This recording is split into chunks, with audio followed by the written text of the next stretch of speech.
हाय दोस्तों, आज की कहानी है जेठ जी ने लूट लिया। कहानी अगर पसंद आए तो वीडियो को लाइक और सब्सक्राइब जरूर करना। मुन्ना के पापा सुनो तो। आज मुन्ना नया घर तलाशने की बात कर रहा था। वह काफी परेशान लग रहा था। मुझसे बोला कि मैं आपसे बात कर लूं, मगर मुझसे तो वह कुछ नहीं बोला। बात क्या है मुन्ने की अम्मा, खुलकर बोलो। कई वर्षों से बिल्डिंग को लेकर समित किराएदार, मालिक और हाउसिंग बोर्ड के बीच लगातार मीटिंग चल रही थी। ये तो मैं जानता हूँ, पर आखिरी फैसला क्या हुआ? वह कह रहा था कि हमारी बिल्डिंग कब बहुत पुरानी और जर्ज हो चुकी है, इसलिए बरसात के पहले सभी किराएदारों को घर खाली करने होंगे। सरकार की नई योजना के अनुसार इसे फिर से बनाया जाएगा, पर तब तक सबको अपनी अपनी छत का इंतजाम खुद करना होगा। वह कुछ रुपयों की बात कर रहा था, जल्दी में था, इसलिए आपसे मिले बिना ही चला गया। गंगा प्रसाद तिवारी अब गहरी सोच में डूब गए। इतने बड़े शहर में बड़ी मुश्किल से घर परिवार का किसी तरह से गुजारा हो रहा था। बुढ़ापे के कारण उनकी अपनी नौकरी भी अब नहीं रही। ऐसे में नए सिर से फिर से नया मकान ढूंढना, उसका किराया देना नाको चने चबाने जैसा है।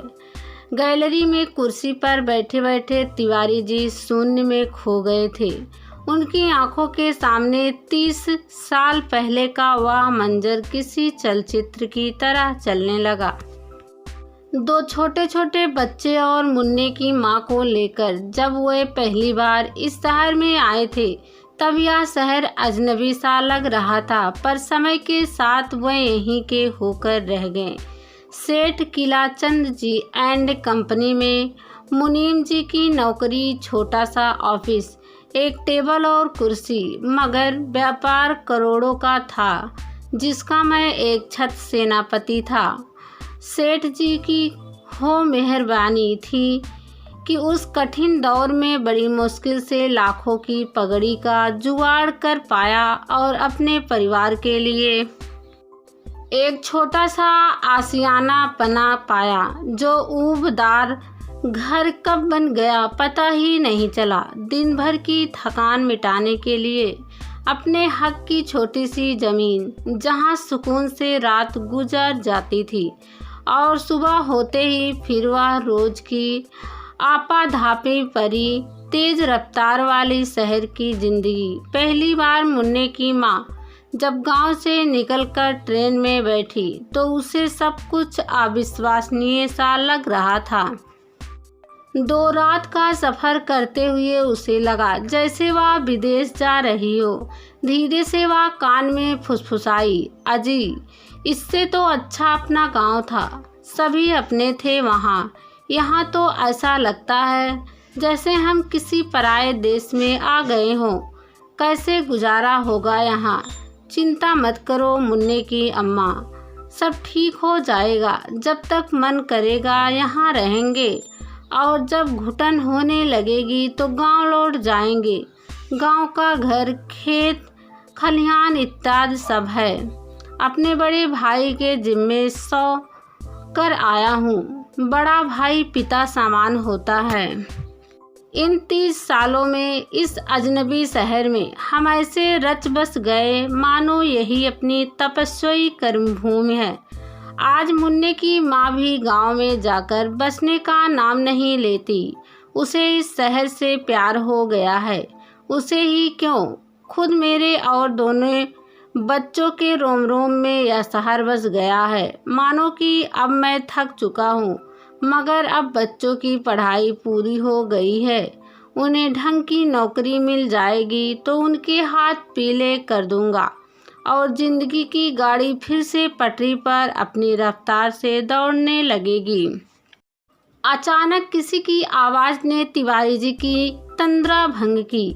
देखो तो सामने मुन्ने की माँ थी। अजी, किस सोच में डूबे हो? सुबह से दोपहर हो गई, चलो अब भोजन कर लो।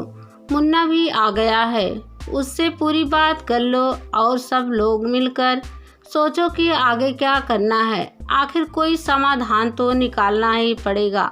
भोजन के बाद तिवारी जी का पूरा परिवार एक साथ बैठकर विमर्श करने लगा। मुन्ने ने बताया, पापा, हमारी बिल्डिंग का हाउसिंग बोर्ड द्वारा रिडेबल पेमेंट किया जा रहा है। सब कुछ अब फाइनल हो गया है। एग्रीमेंट के मुताबिक हमें मालिकाना अधिकार का 250 फीट का फ्लैट मुफ्त में मिलेगा, मगर वह काफ़ी छोटा पड़ेगा। इसलिए यदि कोई अलग से या मौजूदा कमरे से जोड़कर एक और कमरा लेना चाहता हो तो उसे एक्स्ट्रा कमरा मिलेगा, पर उसके लिए बाजार भाव से दाम देना होगा। ठीक कहते हो मुन्ना, मुझे तो लगता है कि यदि हम गांव की कुछ ज़मीन बेच दें तो हमारा मसला हल हो जाएगा और एक कमरा अलग से मिल जाएगा। अधिक रुपयों का इंतजाम हो जाए तो यह बिल्कुल संभव है कि हम अपना एक और फ्लैट खरीद लेंगे। तिवारी जी बोले। बरसात से पहले तिवारी जी ने सरकारी टेबल पेमेंट बोर्ड को अपना रूम सौंप दिया और पूरे परिवार के साथ अपने गांव आ गए। गांव में प्रारंभ के दिनों में बड़े भाई और भाभी ने उसकी काफ़ी अवज्ञा की, पर जब उन्हें पूरी योजना के बारे में पता चला तो वे लोग पल्ला झाड़ने लगे। यह बात गंगा प्रसाद तिवारी की समझ में नहीं आ रही थी। उन्हें कुछ शक हुआ। धीरे धीरे उन्होंने अपनी जगह जमीन की खोजबीन शुरू की। हकीकत का पता चलते ही उनके पैरों तले की जमीन ही सरक गई, मानो उन पर आसमान टूट पड़ा हो। अजी, क्या बात है? खुलकर बताते क्यों नहीं? दिन भर घुटते रहते हो। यदि जेठ जी को हमारा यहाँ रहना भारी लग रहा है तो वह हमारे हिस्से का घर, खेत और खलिहान हमें सौंप दें, हम खुद अपना बना खा लेंगे। धीरे बोलो भाग्यवान, अब यहाँ हमारा गुजारा नहीं हो पाएगा। हमारे साथ धोखा हुआ है। हमारे हिस्से की सारी जमीन जायदाद उस कमीने भाई ने जालसाजी से अपने नाम कर ली है। झूठे कागजात बनवाकर उसने दिखाया है कि मैंने अपने हिस्से की सारी जमीन जायदाद उसे बेच दी है। हम बर्बाद हो गए मुन्ने की अम्मा। अब तो एक पल के लिए भी यहाँ कोई ठौर ठिकाना नहीं है।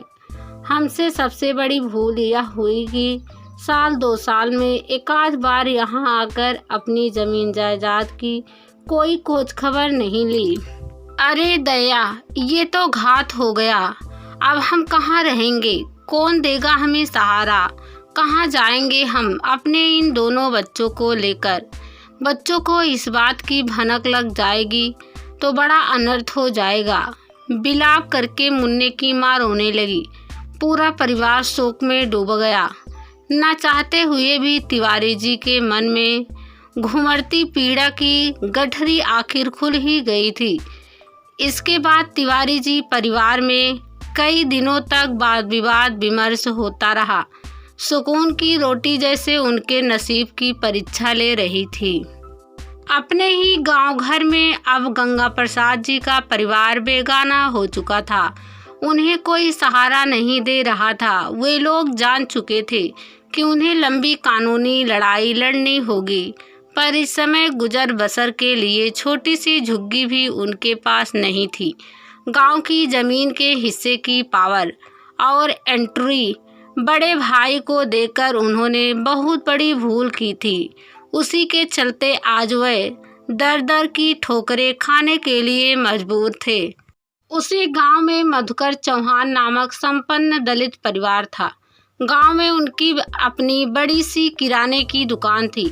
बड़ा बेटा राजकुमार पढ़ा लिखा और आधुनिक ख्यालात का था। जब उसे छोटा तिवारी जी के परिवार पर हो रहे अन्याय के बारे में पता चला तो उसका खून खौल उठा, पर वह मजबूर था। गांव में जात बिरादरी की राजनीति से वह पूरी तरह परिचित था। एक ब्राह्मण परिवार को मदद करने का मतलब अपनी बिरादरी से रोष लेना था, पर दूसरी तरफ उसे शहर से आए उस परिवार के प्रति लगाव भी था। उस दिन घर में उसके पिताजी ने तिवारी जी को लेकर बात छेड़ी।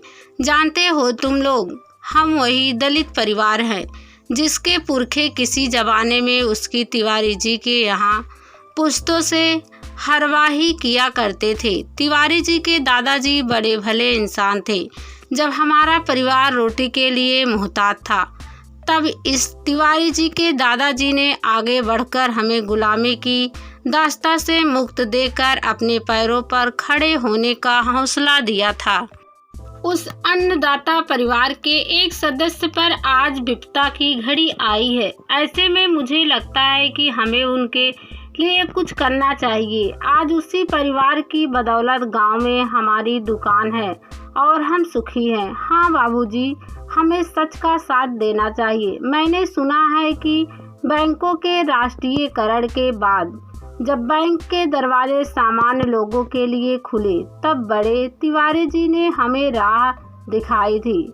यह उसी परिवर्तन के दौर का नतीजा है कि कभी दूसरों के टुकड़ों पर पलने वाला गांव का यह दलित परिवार आज संपन्न परिवार में गिना जाता है और शान से रहता है। रामकुमार ने अपनी जोरदार हुंकारी भरी। रामकुमार ताल ठोककर अब छोटे तिवारी जी के साथ खड़ा हो गया था। काफी सोच समझकर चौहान परिवार ने छोटे तिवारी जी से गहन विचार विमर्श किया। हम आपको दुकान खुलवाने और सिर पर छत के लिए जगह, जमीन, पैसा इत्यादि की हर संभव मदद करने को तैयार हैं।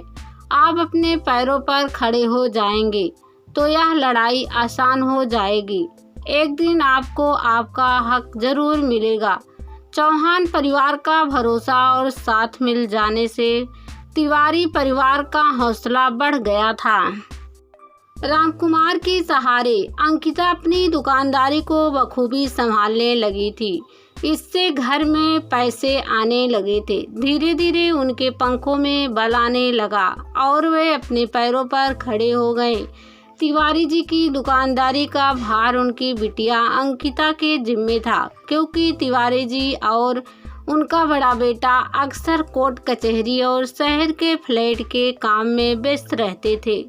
इस घटना से गांव के ब्राह्मण घरों में जात बिरादरी की राजनीति जन्म लेने लगी। कुंठित दलित बिरादरी के लोग भी रामकुमार और अंकिता को लेकर साजिश रचने लगे। चारों ओर तरह तरह की अफवाहें रंग लेने लगी, पर बाप बेटे ने पूरे गांव को खरी खोटी सुनाते हुए अपने हक की लड़ाई जारी रखी। इस काम में राजकुमार तन मन और धन से उनके साथ था। उसने जिले के नामचीन वकील से तिवारी जी की मुलाकात कराई और उसकी सलाह पर ही पुलिस में शिकायत भी दर्ज कराई। छोटी मोटी इस उड़ान को भरते भरते अंकिता और राजकुमार कब एक दूसरे को दिल दे बैठे, इसका उन्हें पता ही नहीं चला। इस बात की भनक पूरे गांव को लग जाती है। लोग इस बेमेल प्यार को जाति का रंग देकर तिवारी और चौहान परिवार को बदनाम करने की कोशिश करते हैं। इस काम में अंकिता के ताऊ जी अग्रणीय भर थे। गंगा प्रसाद जी के परिवार को जब इस बात की जानकारी होती है तो वह राजी खुशी इस रिश्ते को स्वीकार कर लेते हैं। इतने वर्षों तक बड़े शहर में रहते हुए उनकी सोच भी बड़ी हो चुकी होती है।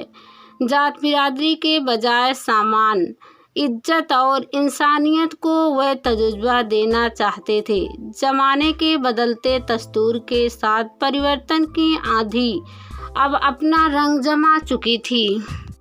अंकिता ने अपना निर्णय सुनाया। बाबूजी, मैं रामकुमार से प्यार करती हूँ और हम शादी के पवित्र बंधन में बंधकर अपनी नई राह बनाना चाहते हैं। बेटी, हम तुम्हारे निर्णय का स्वागत करते हैं। हम तुम पर पूरा भरोसा करते हैं। अपना भला बुरा तुम अच्छी तरह जानती हो। चौहान परिवार के हम पर बड़े उपकार है। आखिर में चौहान और तिवारी परिवार आपसी रजामंदी से उसी गांव में विरोधियों की छाती पर मूंग दलते हुए अंकिता और रामकुमार की शादी बड़े धूमधाम से संपन्न करा दी।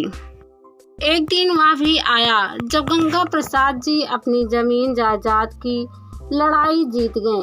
और उनकी खोई हुई संपत्ति उन्हें वापस मिल गई। जालसाजी के केस में उनके बड़े भाई को जेल जाने की नौबत आ गई